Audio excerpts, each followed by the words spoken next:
Now, that crash in India has sent shockwaves all across the globe, with world leaders all responding, even at the Vatican. Secretary of State Cardinal Parolin released a statement saying that Pope Leo XIV is deeply saddened by the tragedy involving an Air India aircraft near Ahmedabad. His Holiness Pope Leo XIV sends his heartfelt condolences to the families and friends of those who have lost their lives.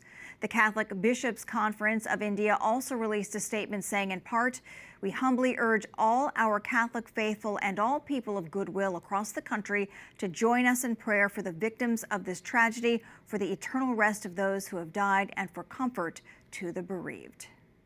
For more, we turn to Anto Akkara, correspondent for the National Catholic Register based in India. Anto, we mentioned the remarks from Pope Leo XIV. Have any other faith leaders said anything yet about this tragedy? No, faith leaders as such, the reactions will come. I mean, see, in Indian media, those things don't take much of precedence. So it takes time. There will be statements. Of course, Christians are much ahead.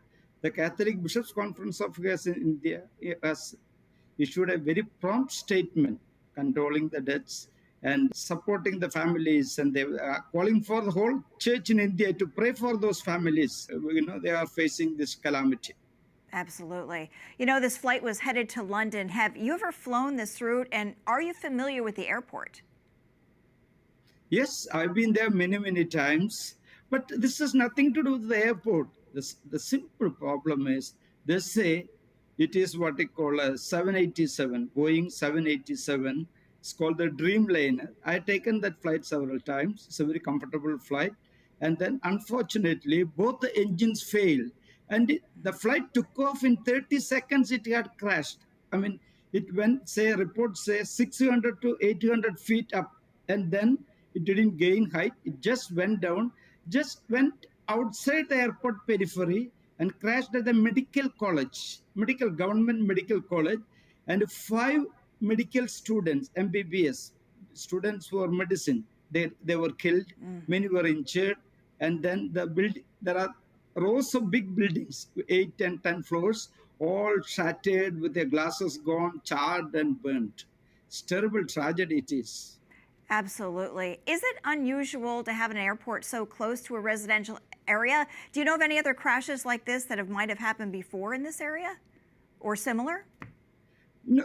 I mean, in India, there is huge everywhere. You go to Mumbai, you find huge human residences areas just on the fringe of the airport.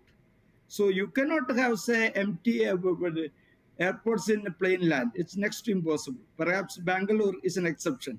In Bangalore, the main airport was in the heart of the city.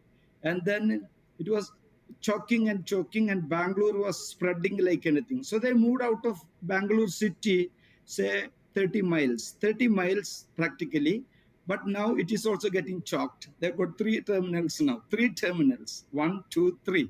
So that is because of India's massive growth. Everywhere, there is a problem. There is population around. Yeah, absolutely. Well, a tragedy all the way around. Anto Akkara, correspondent for the National Catholic Register based in India, thank you so much for your perspective. We really appreciate it. Thank you.